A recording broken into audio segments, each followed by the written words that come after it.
ఒక తాటిపై తీసుకొచ్చి ఈరోజు రాష్ట్రమంతా పెద్ద ఉద్యమం చేసి ఈరోజు వికలాంగులందరినీ కూడా ఒక తాటిపై తీసుకొచ్చాడంటే అది కృష్ణమాదిగ తెచ్చిన గణితనే. ఈరోజు కృష్ణమాదిగ తెచ్చాడు కాబట్టే మనకి 4,000 రూపాయల పెన్షన్ మనం తీసుకుంటున్నాము. 2,000 రూపాయల పెన్షన్ వృద్ధులు, వితంతులు, ఒంటరి మహిళలు తీసుకుంటున్నారు. మనం రోడ్ ఎక్కకపోతే మనకి పెన్షన్ కూడా వచ్చేది కాదు. ఈరోజు అంత పెద్ద ఉద్యమం కృష్ణమాదిగ చేశాడు కాబట్టి ఈరోజు పెన్షన్ తీసుకుంటున్నాము. అదే బ్లాక్ పోస్టులను కూడా వెంటనే భర్తీ చేయాలా. ఎందుకంటే చదువుకున్న పిల్లలు చాలామంది రోడ్ల మీద తిరుగుతున్నాడు.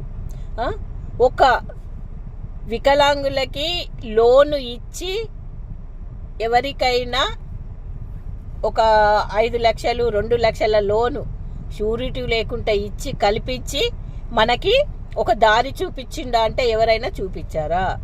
ఎవరు చూపెట్టలేరు. ముత్తిలేని వీరయ్య ఏం చేస్తున్నాడు?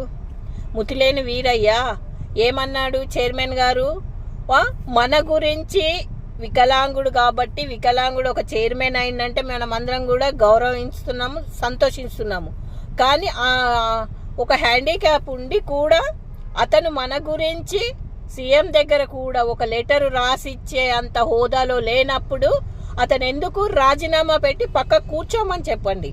అతన్ని పక్క కూర్చోమని చెప్పండి. ఆ లెటర్ కూడా రాసి సీఎం గారికి పంపియని పొజిషన్లో ఉన్నాడు అంటే చెంచగిరి ఎన్ని రోజులు చెంచగిరి చేశాడు?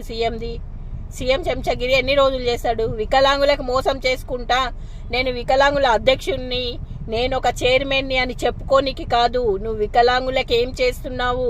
వికలాంగుల గురించి ఎక్కడ మాట్లాడిపిస్తున్నావు? వికలాంగుల గురించి ఎక్కడైనా తీసుకొచ్చి మా వాళ్ళు అందరూ రోడ్ ఎక్కుతున్నారు సార్, మరి మీరు ఏం చేస్తారు? మీరు వచ్చి మాట ఇవ్వండి, వాయిస్ ఇవ్వండి అని చెప్పి ఒక లెటర్ రాసి పంపియు. దానికి మేము గ్రేట్గా ఫీల్ అవుతాము. ఇప్పుడు దాకా నువ్వేం చేసావు? ఏమీ చేయలేదు కాబట్టి రాజీనామా పెట్టి ఇంట్లో కూర్చో. ఇంకో ఎవరైనా ఎక్కుతారు మాట్లాడేవాళ్ళు, పలకరించేవాళ్ళు, సీఎం గల్లా బట్టి లాగేవాళ్ళు ఎవరైనా ఉంటారు. ఎందుకు నువ్వేం మాట్లాడతలేవు వీరయ్య? చెప్పు. ఈరోజు నీ పరిస్థితి ఏందో నువ్వు ఒకసారి ఆలోచించుకో. నీ పరిస్థితి ఏందో ఒక్కసారి ఆలోచించుకో. వికలాంగులకి పెన్షన్ పెరగకపోయినా, వికలాంగులకి రాజకీయ భవిష్యత్తు లేకపోయినా, రాజకీయంలో కూడా భవిష్యత్తు కల్పించాలి. గ్రామ పంచాయతీ నుంచి మొదలుకుంటే చట్టసభ దాకా రిజర్వేషన్ కల్పించాలని చెప్పి మేము కోరుకుంటున్నాము. ఇప్పటి నుంచి కాదు, చాలా ఫస్ట్ ఎజెండా అదే కృష్ణన్న చెప్పింది. ఫస్ట్ ఎజెండా హక్కులు, ఆత్మగౌరవం, రాజాధికారంలో భాగస్వామ్యం. మేము హక్కులు, ఆత్మగౌరవం సంపాదించుకున్నాం. రాజకీయంలో ఇంకా భవిష్యత్తు సంపాదించుకోలేదు.